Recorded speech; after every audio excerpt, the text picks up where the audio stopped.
بسم اللہ الرحمن الرحیم۔ ترجمہ، اللہ کے نام سے شروع جو نہایت مہربان رحمت والا ہے۔ الحمد للہ الذی خلق السماوات والارض وجعل الظلمات والنور ثم الذین کفروا بربهم یعدلون۔ ترجمہ، تمام تعریفیں اللہ کے لیے ہیں جس نے آسمان اور زمین پیدا کیے اور اندھیروں اور نور کو پیدا کیا، پھر بھی کافر لوگ اپنے رب کے برابر ٹھہراتے ہیں۔ الحمدللہ، تمام تعریفیں اللہ کے لیے ہیں۔ اس آیت میں بندوں کو اللہ تعالیٰ کی حمد کی تعلیم فرمائی گئی کہ وہ جب حمد کرنے لگے تو الحمدللہ کہیں، اور آسمان و زمین کی پیدائش کا ذکر اس لیے ہے کہ ان میں دیکھنے والوں کے لیے اللہ عز و جل کی حکمت و قدرت کے بہت سے عجائبات، عبرتیں اور منافع ہیں۔ حضرت کعب احبار رضی اللہ تعالیٰ عنہ نے فرمایا کہ توریت میں سب سے پہلی یہی آیت ہے، وَجَعَلَ الظُّلُمَاتِ وَالنُّورِ، اور اندھیروں اور نور کو پیدا کیا، یعنی ہر اندھیرا اللہ عز و جل ہی نے پیدا فرمایا ہے، خواہ وہ اندھیرا رات کا ہو، کفر کا ہو، جہالت کا ہو یا جہنم کا۔ یوں ہی ہر ایک روشنی اسی نے پیدا فرمائی، خواہ وہ روشنی دن کی ہو، ایمان و ہدایت کی ہو، علم کی ہو یا جنت کی ہو۔ برا کام کر کے اللہ تعالیٰ کی مشیت کی طرف منسوب نہیں کرنا چاہیے۔ یہاں ایک بات ذہن نشین رکھیں کہ اگرچہ ہر اچھی بری چیز کو پیدا فرمانے والا رب تعالیٰ ہے، لیکن برا کام کر کے تقدیر کی طرف نسبت کرنا اور مشیت الہی کے حوالے کرنا بری بات ہے، بلکہ حکم یہ ہے کہ جو اچھا کام کرے اسے اللہ تعالیٰ کی جانب سے کہے، اور جو برائی سرزد ہو اسے اپنے نفس کی شامت تصور کرے۔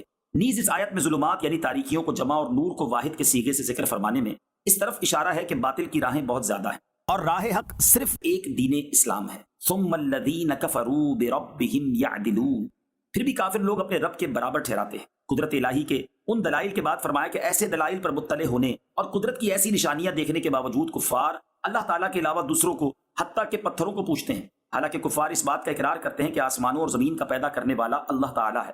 یہاں کفار کے شرک کا ذکر ہوا، اس مناسبت سے شرک کی تعریف سماعت کیجیے۔ شرک کی تعریف یہ ہے کہ اللہ عز و جل کے سوا کسی غیر کو واجب الوجود یا لائق عبادت سمجھا جائے۔ حضرت علامہ سعد الدین تفتازانی رحمۃ اللہ تعالی علیہ شرک کی حقیقت ان الفاظ میں بیان فرماتے ہیں، الاشتراک ہوا اثبات الشریک فی الالوہیہ بمعنى وجوب الوجود کمال المجوس او بمعنى استحقاق العبادت کمال عبدت الاصنام، یعنی شرک یہ ہے کہ خدا کی الوہیت یعنی معبود ہونے میں کسی کو شریک کرنا، اس طرح کہ کسی کو واجب الوجود مان لینا جیسا کہ مجوسیوں کا عقیدہ ہے، یا خدا کے سوا کسی کو عبادت کا حقدار مان لینا جیسا کہ بت پرستوں کا خیال ہے۔ اعلیٰ حضرت امام اہل سنت امام احمد رضا خان علیہ رحمۃ الرحمن ارشاد فرماتے ہیں، آدمی حقیقتاً کسی بات سے مشرک نہیں ہوتا جب تک غیر خدا کو معبود یا مستقل بالذات و واجب الوجود نہ جانے۔ صدر الشریعہ بدر الطریقہ مولانا مفتی امجد علی اعظمی فرماتے ہیں، شرک کے معنی غیر خدا کو واجب الوجود یا مستحق عبادت جاننا، یعنی الوہیت میں دوسرے کو شریک کرنا، اور یہ کفر کی سب سے بدتر قسم ہے۔ اس کے سوا کوئی بات کیسی ہی شدید کفر ہو حقیقتاً شرک نہیں۔ هو الذي خلقكم من طين ثم قضى أجلا وأجل مسمى عنده ثم أنتم تمترون۔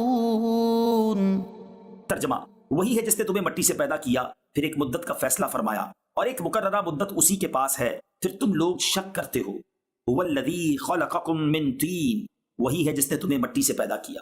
اس آیت میں ان مشرکین کا رد کیا گیا ہے جو کہتے تھے کہ ہم جب گل کر مٹی ہو جائیں گے تو پھر کیسے زندہ کیے جائیں گے۔ انہیں بتایا گیا کہ اللہ تعالیٰ نے ہی تمہارے باپ حضرت آدم علیہ السلام کو مٹی سے پیدا فرمایا اور ان کی نسل سے لوگ پیدا ہوئے، پھر اس نے ایک مدت کا فیصلہ فرمایا جس کے پورا ہو جانے پر تم مر جاؤ گے، اور مرنے کے بعد اٹھانے کی ایک مقررہ مدت بھی اسی کے پاس ہے۔ پھر اے کافروں، تم مرنے کے بعد دوبارہ زندہ کیے جانے میں شک کرتے ہو، حالانکہ تمہیں علم ہے کہ تمہاری تخلیق کی ابتدا کرنے والا اللہ تعالیٰ ہے، اور جو پہلی بار پیدا کرنے پر قادر ہے تو وہ دوبارہ زندہ کرنے پر بدرجائے اولا قادر ہے۔ وَهُوَ اللَّهُ فِي السَّمَاوَاتِ وَفِي الْأَرْضِ يَعْلَمُ سِرَّكُمْ وَجَهْرَكُمْ وَيَعْلَمُ مَا تَكْسِبُونَ۔ ترجمہ، اور وہی اللہ آسمانوں میں اور زمین میں لائق عبادت ہے، وہ تمہاری ہر پوشیدہ اور ظاہری بات کو جانتا ہے اور وہ تمہارے سب کام جانتا ہے۔ وَهُوَ اللَّهُ فِي السَّمَاوَاتِ وَفِي الْأَرْضِ، اور وہی اللہ آسمانوں میں اور زمین میں لائق عبادت ہے۔ اس سے پہلی آیت میں اللہ تعالیٰ کی قدرت کاملہ کا ذکر کیا گیا، اور اس آیت سے اللہ تعالیٰ کے کامل علم کا ذکر کیا جا رہا ہے۔ یاد رہے کہ اس آیت کا یہ مطلب نہیں کہ اللہ عز و جل آسمانوں اور زمینوں میں رہتا ہے، بلکہ یہ مراد ہے کہ ہر جگہ اس کی عبادت ہو رہی ہے، اور ہر جگہ وہی معبود حقیقی ہے، اور ہر جگہ اسی کی سلطنت و حکومت ہے، جیسا کہ ایک اور مقام پر اللہ تعالیٰ ارشاد فرماتا ہے، وَهُوَ الَّذِي فِي السَّمَاءِ إِلَٰهٌ وَفِي الْأَرْضِ إِلَٰهٌ وَهُوَ الْحَكِيمُ الْعَلِيمُ۔ ترجمہ، اور وہی آسمان والوں کا معبود ہے اور زمین والوں کا معبود ہے، اور وہی حکمت والا، علم والا ہے۔